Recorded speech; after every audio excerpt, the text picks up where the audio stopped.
Sa NBA naman, hindi na tinantanan ng injury si Memphis Grizzlies star Ja Morant matapos magtamo ng grade 1 right calf strain na posibleng magpahinga sa kanya hanggang December. Ang ibang detalye alamin sa pag-abante ni Carlo Villaseñor.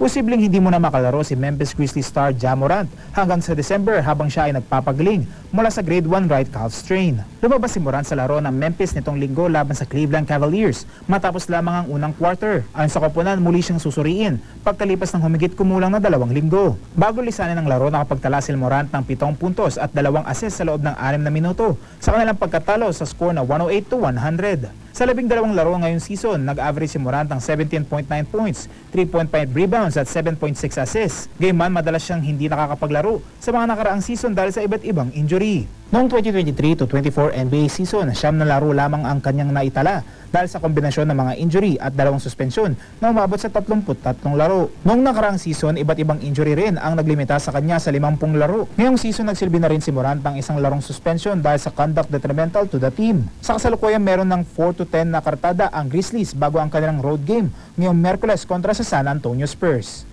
Ako si Carlo Villaseñor, Abante Sports, nauna.